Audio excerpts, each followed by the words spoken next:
Ministro do Supremo Tribunal Federal e também presidente do Tribunal Superior Eleitoral, Alexandre de Moraes, foi hostilizado no aeroporto em Roma. Então, desde 14 de julho, quase 2 meses depois, a Itália mandou para o Brasil. Essas imagens chegaram hoje ao Brasil.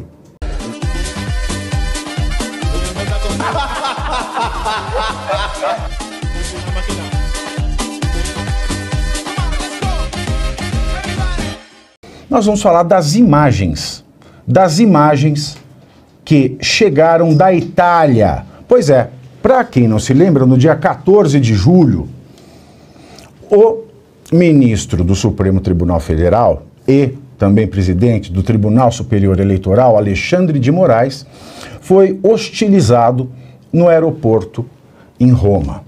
Então, desde 14 de julho, quase 2 meses depois, a Itália mandou para o Brasil. Essas imagens chegaram hoje ao Brasil, hoje, dia 4 de setembro, e elas foram encaminhadas ao Ministério da Justiça.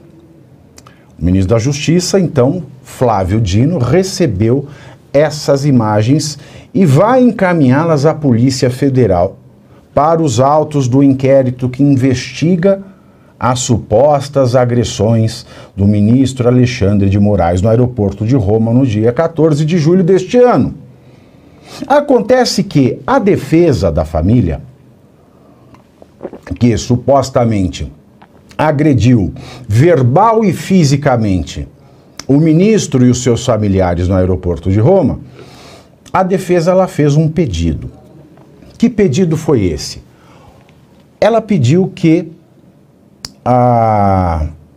as imagens, antes mesmo de serem analisadas pela Polícia Federal, elas fossem copiadas na sua integralidade e enviadas para a defesa da família em nome do princípio do contraditório, pelo princípio da ampla defesa, princípios estes que são indispensáveis ao devido processo legal. A pergunta que fica é: será que esta família que supostamente agrediu verbal e supostamente teria agredido fisicamente familiares do ministro Alexandre de Moraes no aeroporto de Roma, será que a defesa vai ter acesso integral, uma cópia fidedigna, uma cópia igualzinha das imagens que chegaram hoje ao Brasil, enviadas pelo governo da Itália? Porque esse processo, ele tem uma tônica bastante intrigante.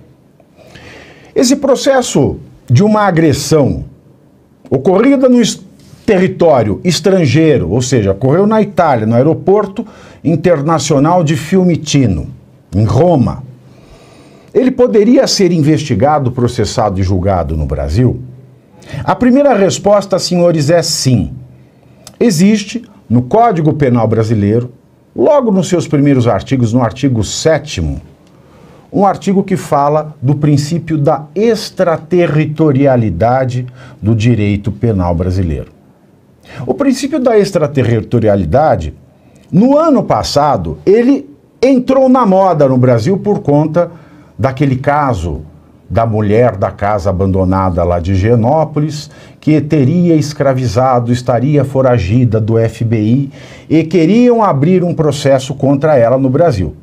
E aí se tornou moda discutir no Brasil o princípio da extraterritorialidade. Então, a primeira resposta à pergunta do brasileiro é: sim, este caso pode ser investigado, conhecido e julgado, conhecido e julgado aqui no Brasil. Por quê? Porque nós tratamos de duas partes que são brasileiras e duas partes que são brasileiras e estão em território nacional.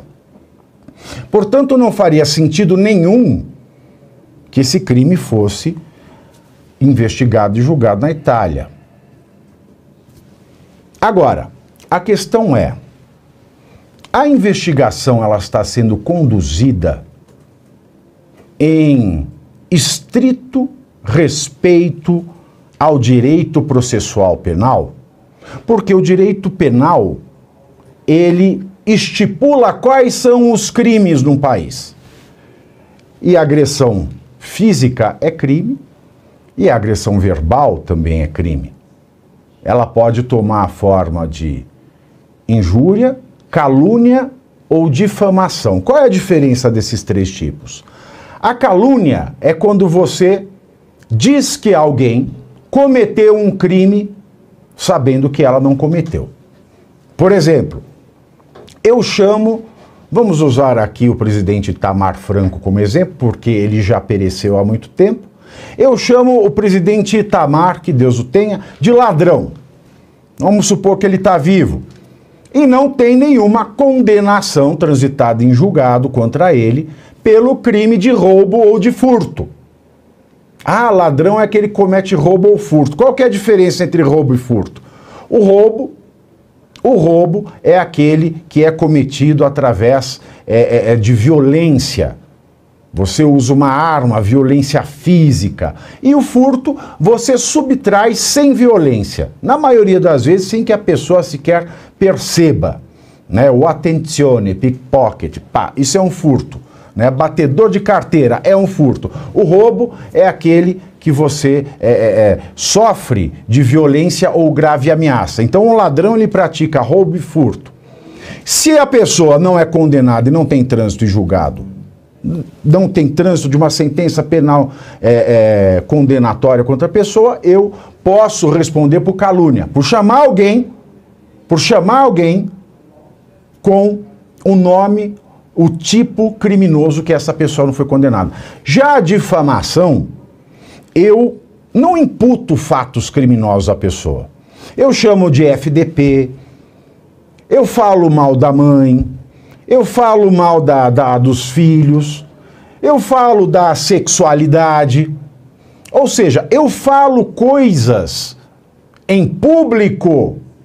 Sim, porque isso é em público. A difamação é algo pública. A difamação é aquilo que fere a honra da pessoa. O que é a honra? A honra é a imagem que ela tem perante a sociedade. Fala, amigos do canal. Tá gostando desse vídeo? Então não esqueça de deixar um like pro Pavivi, comente quanto quiser e compartilhe com seus amigos e inimigos por um Brasil melhor e mais justo. Caso você ainda não seja inscrito no canal, faz isso agora mesmo para receber as notícias mais quentíssimas todos os dias. Não saia daí que o melhor deste vídeo vem agora. Então, se eu falo coisas para ela desabonadoras quanto o seu caráter, a sua sexualidade, mas que não são crime, eu cometo o crime de difamação. No caso de políticos brasileiros, eu me pergunto, o que não poderia ser dito que já não estivesse manchando a honra de pessoas que voluntariamente, porque ninguém é obrigado a ser autoridade, ninguém é, coisas que naturalmente sempre se disse acerca de pessoas que estão no poder. E por fim, a injúria.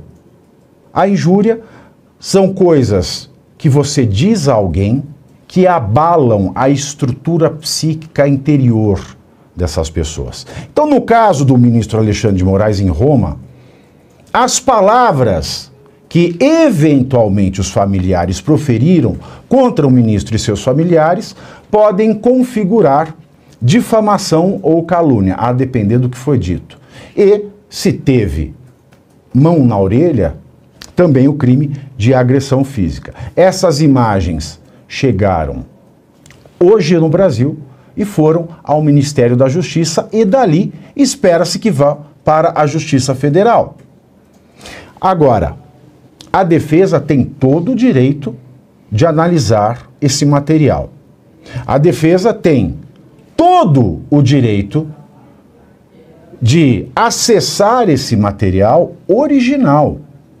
Uma cópia fidedigna é uma deferência de cortesia que o advogado pede, porque ele tem todo o direito de se encaminhar até a Polícia Federal e pedir acesso a essas imagens e assistir a essas imagens na sua integralidade. E digo mais, senhores, o advogado ele ainda tem o direito de solicitar, depois da análise pericial da Polícia Federal, o material original em que estão contidas as imagens do dia 14 de julho no aeroporto de Roma e mandar fazer uma perícia particular através de um assistente técnico. Que no processo penal é assim: nós temos os peritos, que são aqueles que o Estado, através do Poder Judiciário, manda que analisem o material, como nós estamos falando aqui, de imagens, de som e imagem captado por câmeras de segurança, que imagens e sons que demoraram quase 2 meses para serem mandadas ao Brasil. E por incrível que pareça, e eu lembro com muita tristeza desse episódio, quando o mestre Boechat morreu, naquele acidente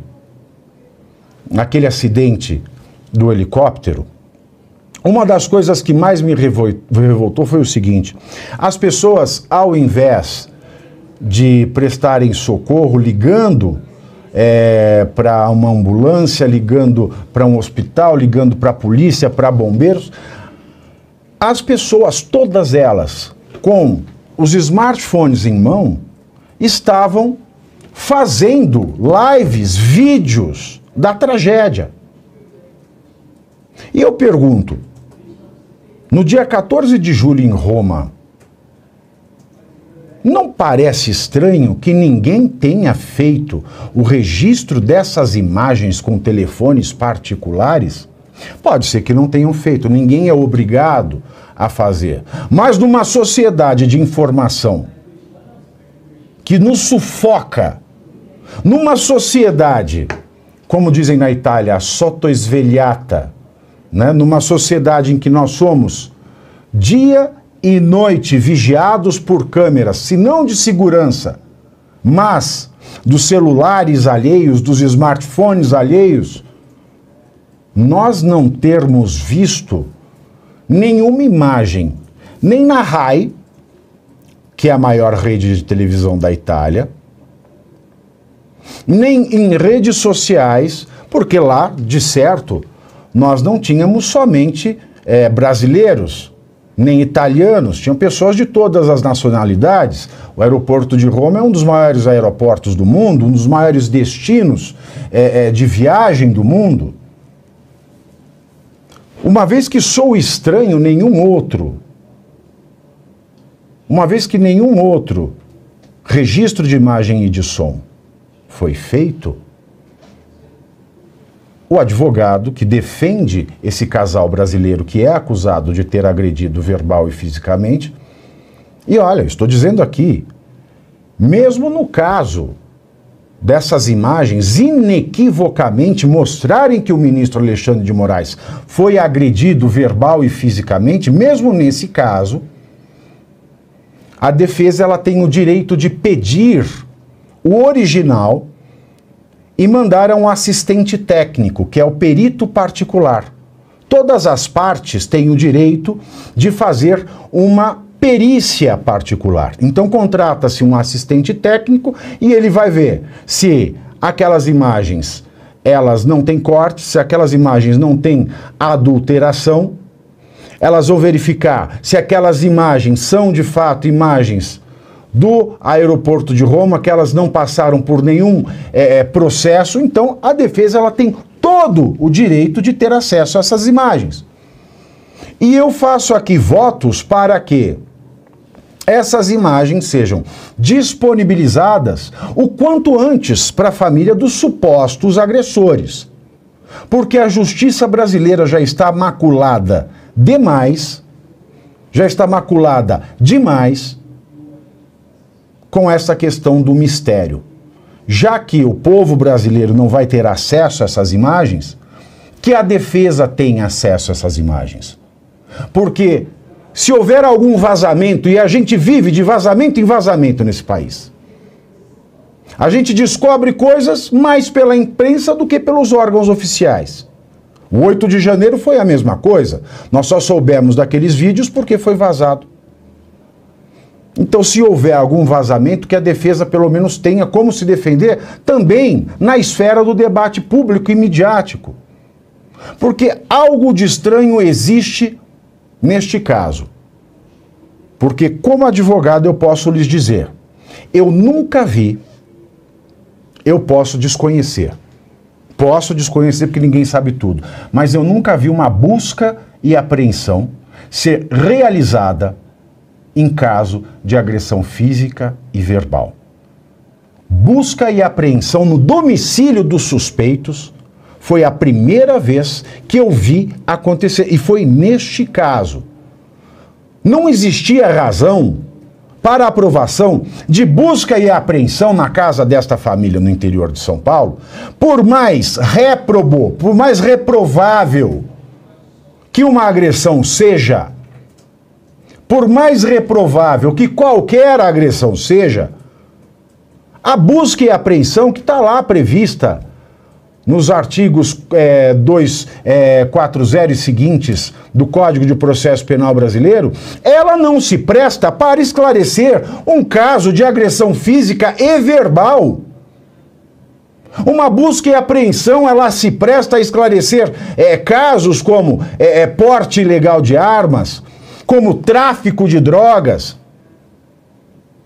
como elucidar um crime cometido com planejamento. Ou seja, este crime, se é que ele aconteceu, e mesmo que ele tenha acontecido, e tendo acontecido é reprovável, por mais que os eventuais agressores do ministro Alexandre de Moraes tenham mesmo realizado as agressões, este não era o caso para busca e apreensão. Esta foi uma medida aprovada pela ministra Rosa Weber, presidente do Supremo Tribunal Federal, mas sem amparo na nossa doutrina e na própria jurisprudência. Não é o caso de busca e apreensão. Então, por isso eu estou aqui na torcida para que essas imagens sejam logo disponibilizadas à defesa, para que a defesa possa também fazer a sua análise desse caso. E você aí já está preparado para ter todos os argumentos para dizer que Marx não foi um cara legal, para dizer que o comunismo não é um lugar para diversidade, para desmontar essa grande fake news histórica da esquerda, que é repetida por nossos professores de história, de geografia, de sociologia, que é repetida nas universidades, que é repetida nos livros. Está preparado para dizer por que Marx não era um cara legal e por que todo marxista raiz também não é, e porque o comunismo é terrível. Você já leu nos Anais de Marx? Pois é, aqui nesse livro você vai encontrar tudo o que você precisa saber para responder aquele sabichão que diz que Marx é um cara legal, pois não é. Leia agora, nos Anais de Marx, a trolha do comunismo transviado para encaçapar idiotas, à venda em todas as livrarias do Brasil, pelo site ou nas lojas físicas. Não deixe de ler.